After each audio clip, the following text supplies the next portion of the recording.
السلام علیکم ورحمۃ اللہ وبرکاتہ۔ ناظرین، آج ہم جمعہ کے آداب بتانے جا رہے ہیں۔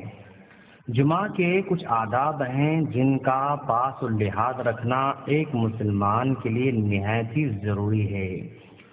جمعہ کے دن فجر کی نماز کا جماعت کے ساتھ خصوصی اہتمام کرنا چاہیے، کیونکہ اللہ کے رسول صلی اللہ علیہ وسلم نے فرمایا، اللہ تعالیٰ کے نزدیک سب سے افضل نماز جمعہ کے دن صبح کی نماز با جماعت کے ساتھ پڑھنا ہے۔ یہ سلسلۃ الاحادیث الصحیحہ کی حدیث ہے۔ اسی طرح امام کے لیے مستحب ہے کہ جمعہ کے دن فجر میں سورہ سجدہ اور سورہ دہر کی تلاوت کرے، کیونکہ اللہ کے رسول صلی اللہ علیہ وسلم جمعہ کے روز نماز صبح کی پہلی رکعت میں سورہ سجدہ تلاوت کرتے اور دوسری رکعت میں سورہ دہر کی تلاوت کرتے تھے۔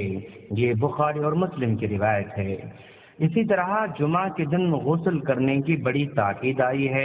اللہ کے رسول صلی اللہ علیہ وسلم فرماتے ہیں، جمعہ کے دن ہر بالغ پر غسل کرنا واجب ہے۔ یہ بھی بخاری مسلم کی روایت ہے۔ ناظرین، جمعہ کے دن ہر بالغ پر ضروری ہے کہ غسل کرے اور اچھے کپڑے پہنے اور خوشبو بھی لگائے۔ یہ مسلم کی روایت ہے۔ جو شخص جمعہ کے دن غسل جنابت کرے اور پہلے وقت میں مسجد میں چل کر آئے تو گویا اس نے اللہ تبارک و تعالیٰ کا تقرب حاصل کرنے کے لیے اونٹ کی قربانی دے دیا، اور جو دوسرے وقت میں آتا ہے گویا اس نے گائے کی قربانی دی، اور جو تیسرے وقت میں حاضر ہوتا ہے اس نے ایک مینڈا قربانی کے طور پر دے دیا، اور جو چوتھے وقت پر آتا ہے وہ ایسا آدمی ہے جیسا کوئی ایک مرغی صدقے میں دیتا ہے، اور جو پانچویں وقت آتا ہے تو گویا اس نے ایک انڈا اللہ کی راہ میں صدقہ کیا۔ جب امام خطبے کے لیے آتا ہے تو فرشتے ذکر سننے کے لیے حاضر ہو جاتے ہیں، دفتر بند کر لیتے ہیں۔ یہ بخاری و مسلم کی روایت ہے۔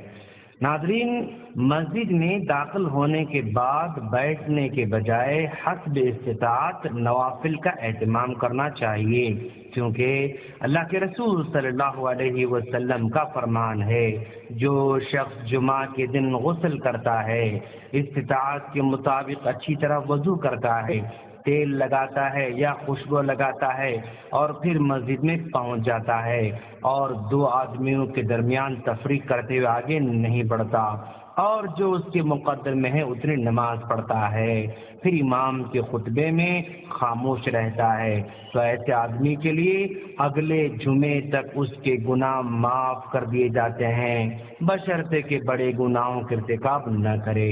یہ بخاری کی روایت ہے۔ اسی طرح جب امام خطبہ دینے کے لیے ممبر پر بیٹھ جائے تو خطبہ ختم ہونے تک بالکل خاموشی سے امام کا خطبہ سننا چاہیے۔ اللہ کے رسول صلی اللہ علیہ وسلم نے فرمایا، اگر جمعہ کے دن امام خطبہ دے رہا ہو تو اپنے ساتھی سے اگر تم خاموش ہو جاؤ، اگر یہ کہو گے تو گویا تم نے لغو کام کیا۔ یہ مسلم کی روایت ہے۔ اسی طرح ناظرین، دوران خطبہ بھی مسجد میں آنے والے کو چاہیے کہ 2 حل کی رکعت پڑھ کر بیٹھے، کیونکہ مسلم کی روایت ہے، ایک صحابی جمعہ کے دن ایسے وقت مسجد میں آئے کہ آپ صلی اللہ علیہ وسلم کو خطبہ چل رہا تھا، وہ صحابی آتے ہی بیٹھ گئے تو آپ نے کہا، اے سلیک اٹھو اور 2 حل کی رکعت نماز پڑھ لو۔ پھر فرمایا، جب تم میں سے کوئی جمعہ کے دن اس وقت آئے جبکہ امام کو خطبہ ہو رہا ہو، یعنی خطبہ جاری ہو، تو 2 رکعت ہلکی سے نماز پڑھ کر بیٹھے۔ یہ مسلم کی روایت ہے۔ اگر کوئی شخص مسجد میں تاخیر سے پہنچے تو اس کے لیے مناسب ہے کہ مسجد میں بیٹھنے والوں کی گردنیں پھلانگتے ہوئے آگے ہرگز نہ بڑھے، بلکہ جہاں جگہ ملے وہیں پر بیٹھ جائے، کیونکہ اللہ کے رسول صلی اللہ علیہ وسلم نے جمعہ کے دن ایک شخص کو لوگوں کی گردنوں کو پھلانگتے ہوئے دیکھا۔ جبکہ آپ کا خطبہ چل رہا تھا تو آپ نے کہا، بیٹھ جاؤ، تم نے تاخیر کر دی ہے اور لوگوں کو تکلیف بھی دے رکھی ہے۔ یہ ابن حبان کی روایت ہے۔ جمعہ کے دن اذان کے بعد خرید و فروخت حرام ہو جاتی ہے، کیونکہ اللہ تبارک و تعالیٰ کا فرمان ہے، اے لوگو جو ایمان لائے ہو، جب پکارا جائے نماز کے لیے جمعہ کے دن تو اللہ کے ذکر کی طرف دوڑو اور خرید فروخت کو چھوڑ دو، یہ تمہارے لیے زیادہ بہتر ہے اگر تم جانتے ہو۔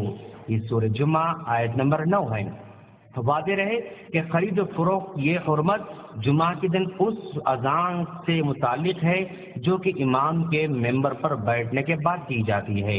اللہ کے رسول صلی اللہ علیہ وسلم کا فرمان ہے، جو شخص جمعہ کے دن سورہ کہف کی تلاوت کرتا ہے تو 2 جمعہ کے درمیان اس کے لیے نور چمکتا رہتا ہے۔ یہ صحیح جامع کی روایت ہے۔ اسی طرح جمعہ کے دن کثرت سے دعاؤں کا اہتمام کرنا چاہیے، کیونکہ اس دن قبولیت کی ایک ایسی گھڑی آتی ہے جس میں ایک بندہ جب اللہ تعالیٰ سے مانگتا ہے تو اللہ تعالیٰ ضرور اس کی دعا قبول کرتا ہے، کیونکہ آپ کا فرمان ہے جمعہ کے دن ایک ایسا وقت ہے جب کوئی مسلمان اللہ کا بندہ اس میں اللہ تبارک و تعالیٰ سے بھلائی کا سوال کرتا ہے تو اللہ تعالیٰ ضرور اس کو بھلائی عطا فرماتا ہے۔ یہ مسلم کی روایت ہے۔ نماز جمعہ کے بعد سنتوں کی تعداد کے بارے میں 2 حدیثیں وارد ہیں۔ ایک حدیث مسلم کی ہے جس میں اللہ کے رسول صلی اللہ علیہ وسلم جمعہ کے بعد مسجد میں تھے تو آپ نے 4 رکعت پڑھی۔ اسی طرح اور ایک مسلم کی روایت میں ہے کہ اللہ کے رسول صلی اللہ علیہ وسلم جمعہ کی نماز پڑھ کر سیدھے گھر گئے اور گھر میں 2 رکعت آپ نے نماز پڑھی۔ یہ بھی مسلم کی روایت ہے۔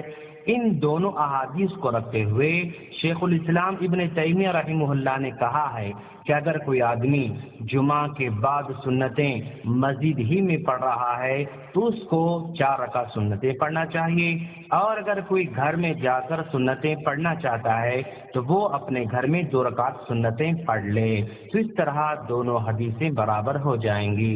ہم اللہ سے دعا کرتے ہیں کہ باری تعالیٰ تو ہم تمام کو ان تمام سنتوں پر عمل کی توفیق عطا فرما، آمین۔ ناظرین، اگر آپ اس ویڈیو کو دوسروں تک پہنچائیں گے اور ایک آدمی بھی اگر اپنی اصلاح کر لے تو اس کا اجر آپ کے اکاؤنٹ میں آ جائے گا۔ ہم دعا کرتے ہیں کہ باری تعالیٰ تو ہم تمام کو نیک عمل کی توفیق عطا فرما، آمین۔ السلام علیکم ورحمۃ اللہ وبرکاتہ۔